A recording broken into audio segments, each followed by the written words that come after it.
Hey guys, Youngblood with you, and today I wanted to talk a little bit about ship purchasing, both with real money on the web and in-game purchases, to provide some perspectives and pitfalls on how natural progression can go. Now, I think this is just general advice when it comes to buying ships because everyone's journey is going to be a little bit different. But the concepts in here are sound and at least provide some thoughts as you think through what your next purchases may be. Now, one thing that I see a lot of people, especially whales, doing is buying just a really large number of ships. And if you're just really passionate about the game, or you want to support the project, or maybe you just have a lot of disposable income, knock your socks off. But everything for the most part is going to be earnable in the game. There's plenty of people that start with a Mustang or an Aurora and they earn their way up from there, buying as they're able, and it's a really rewarding way to play the game.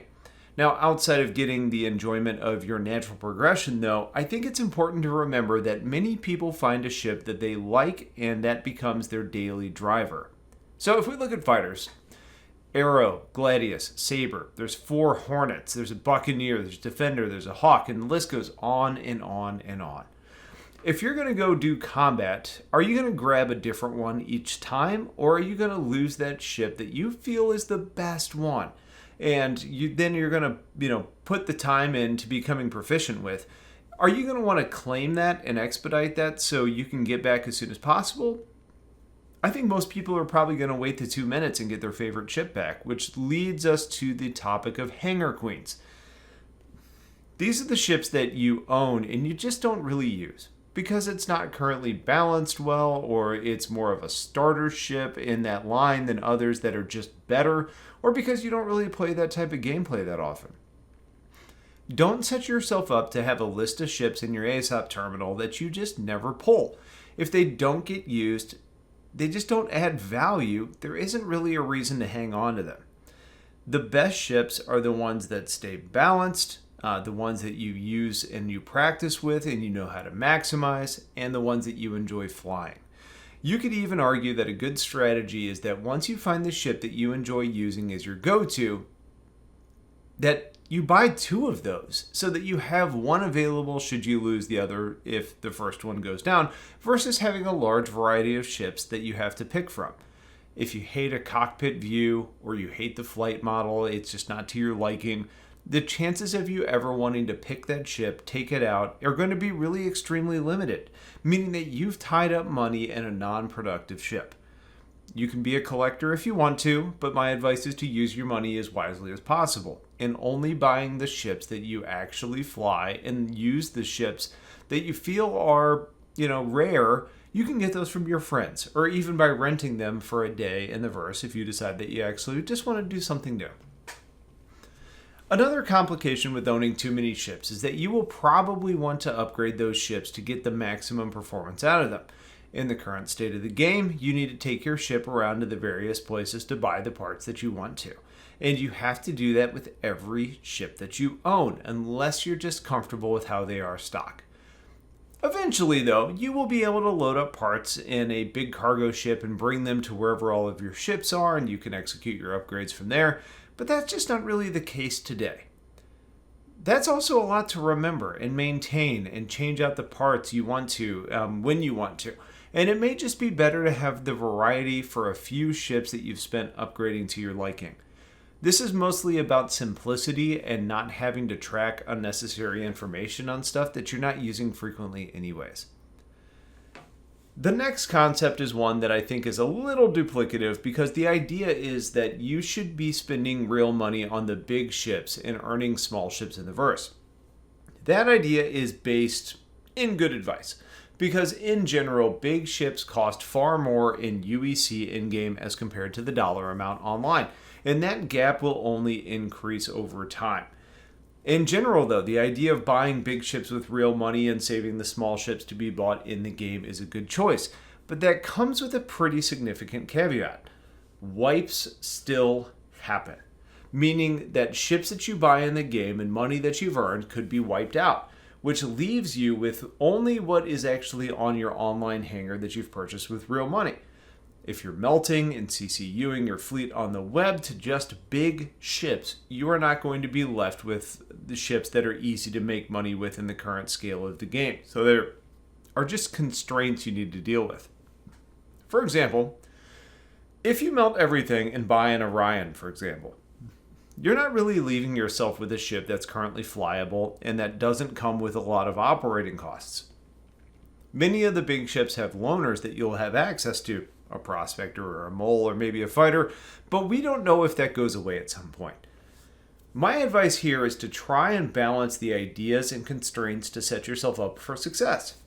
For example, if you're going to melt or spend all of your money on something like an Orion or a Javelin, just remember that's not going to be a day one type of ship. I would suggest that you keep something in your fleet that's going to be there permanently. Something like a prospector for reliable earnings, or a cutlass that can do transport and combat at a lower cost. Really something that allows you to make money without investing a lot of in-game currency to be able to do so, because unless you're buying starting UEC as well, you need a way to be able to get your bank account climbing up when things get started, either when we go live or just when a wipe happens, which we're getting ready to do. Another consideration and something to think through is having a plan on what you're looking for in your goals for your fleet and how much value something adds to you over something else. For example, let's say you're starting the game with a Gladius that you bought with real money, but your goal is to earn a constellation in the game. It's a great goal, but think through how you logically want to get there. For example, bounty hunting until you can afford a prospector, then mining until you can afford a cutlass, then going from a cutlass to a freelancer max, and then finally buying the Connie. That's a lot of steps and expense you threw in there. Of course, if the variety and changing of professions helps to keep you engaged, and you get a larger fleet that you can play with, and if that's something you like, that's a great path and something totally logical you should and could do. But if you're really singularly focused on getting that constellation to be, your Millennium Falcon is your daily driver, I think then you maybe took a bad path.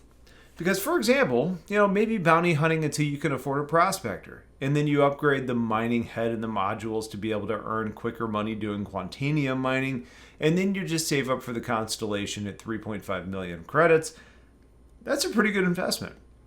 If you go back and look at the original path, that prospector is 2 million credits, the cutlass is 1.4 million, the freelancer max is 2.2 million, and then you have the Andromeda at 3.5 million, which means that you've spent 9 million credits to get to where you wanted to be, compared to about 5.5 million going more directly and saving for longer. Some of that may change in the future because we know at some point, we're already seeing it with personal items, but you're going to be able to start selling stuff that you have in the game. So, that cutlass that you bought, that freelancer max that you bought, you will eventually be able to turn those around for a refund on your credits, or a resale would be a better way to say that. But for now, knowing what you want is a really important step towards achieving your goals as quickly as possible. Also, if you know you're going to be playing with a certain, for a certain stretch, like a long weekend, for example, you can always rent ships to play with for a pretty low price and still have a pretty good earning potential, even if you're limited in what you can upgrade on the ship by default. Another thing to talk through is the temptation to buy ground vehicles when they come out, because they are generally pretty damn cheap when it comes to spend money on. But when you look at the ratios of real money spent compared to the pricing to buy them in the game once they're up for sale, it is never a good investment. If you want to buy one, you should be doing so because you want to use it as an LTI token to upgrade it into another ship later that will get LTI. Or maybe you just love the vehicle and know that you want it regardless if wipes are happening before release. Either way, getting a Cyclone, for example, that is dirt cheap in the game, but you're spending $50 in real life is a bad investment. None of the ground vehicles cost enough in-game to justify spending real money. And honestly, their value at the current state is in question in my mind, seeing as ships aren't really that limited. Now, eventually, we think we may see things like atmospheric effects or restricted landing areas or other impactful game items that make ground vehicles a little more attractive, which could include denser forests with bases that happen to be under them, so you have a long walk if you don't have a ground vehicle. But current state, it's just not worth it. The one time that it makes sense is when you're trying to approach a bunker in a ship and the turrets fire at you, but they do not fire wheeled vehicles. So you could say in those situations the ground vehicles are worthy, and even then, they're still cheap enough to buy in game. And honestly, if you figure out how to attack turrets, it's not that big of a deal. Since I have talked about LTI tokens a few times, though, in that general concept with purchasing ships, let's dive into that a little bit. If you buy a ship during the initial concept sale, you're taking on a risk that it may not perform the way that you expect it to, and as such, CIG is going to give you LTI as a perk, which is lifetime insurance, assuming you're making this purchase with new money. The first tip that I want to give everyone, because LTI sounds super attractive, is that it's overrated. It covers the hull of the ship and the weapons and components that come on it by default. But if you buy additional components and apply them in the future, you're either going to need to either insure those additionally, or you will need to rebuy components to outfit your ship if you don't like what comes stock with it. The next thing to know is that when we have our November sales for ships, which means limited ships going for sale, not lower prices, that they're going to come with 10-year insurance. And 10-year is a ton. There's a little bit of gray here, meaning that 10-year actual calendar time, is it going to be in-game play time? Is it going to be in-game calendar time? We don't really know. They've dodged around that and bounced back and forth, but regardless, it's going to be a long freaking time to have insurance on your ships, and almost everything in the game is for sale during those windows.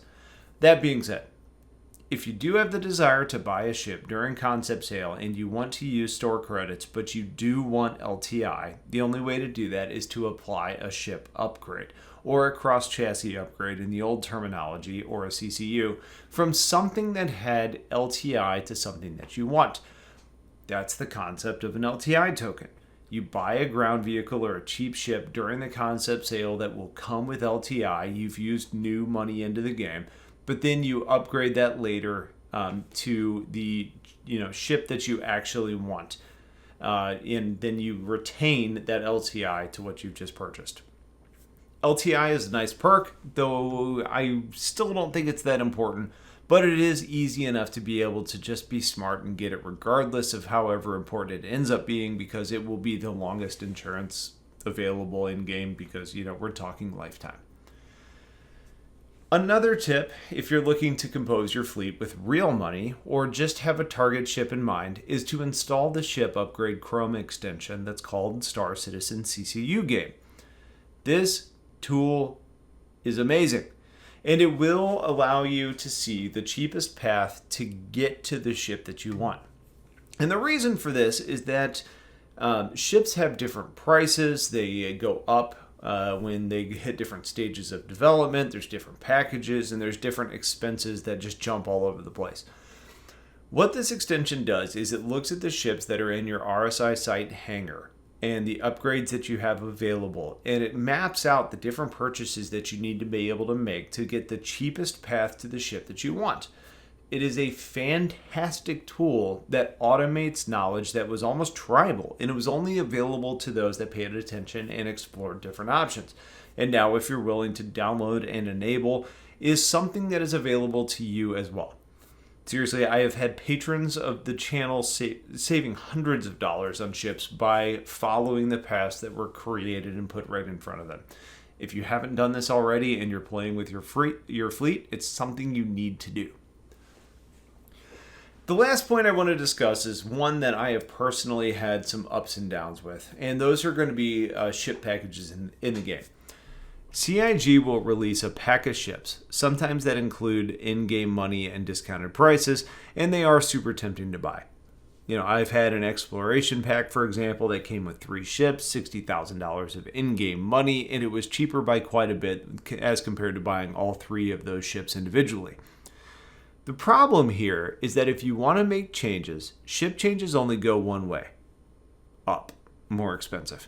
And in Star Citizen, the prices of ships often go up. So for example, I had an exploration pack that I think came with a Carica Terrapin and a Freelancer Dur, if memory serves. And I ended up upgrading those to a Hammerhead and a few other items. Well, once you start applying CCUs, and some of those ships, as their prices increase from a balancing perspective, you essentially get to a point where you lose agility. Because if I wanted to swap my Hammerhead for something cheaper, I would have had to melt the whole pack, lose the upgrades that I have purchased, not the money that it spent to do it, but the availability to buy them, and then rebuy when those limited sales were available again. So if you find a ship package that you like and the ships are all something that you like, great. But my advice is to caution yourself on upgrading the items in there by large margins, and don't compose your whole fleet based on packages, because you can get in a pickle if you want to start swapping things to other options later. So that's kind of my general advice on a lot of this for now, and some of what goes into my recommendations when I do my videos. I hope that at least gives you all something to think through the next time you're making a decision on what to do. And, hey, if you need advice, ask in the comments. I did want to call out 2 self-serving items as we wrap up. The first is that if you are a PXP member, someone who joined my organization because of my videos, if you haven't synced up with us yet, get on the RSI site, follow the link into our Discord, and come and play. We recently moved from Mumble to Discord, and I know that was a huge turnoff for a lot of people to be on Mumble. So if you haven't come by yet, feel free. Also, if you're an active player looking for some people to sync up with and some really good personnel to play with, we're still recruiting. So come on by, and there is information in the video description to get you to the right place. The other thing is a reminder that if you're interested in supporting the channel and getting some good perks in return, consider supporting the channel through a YouTube or Patreon membership. Aside from that, apologies for yet another long content drought. Life gets crazy. But I do have more stuff in the hopper that's going to be coming very soon, so stay tuned for that. Otherwise, thank you guys for watching. Have yourselves a wonderful day, and take care.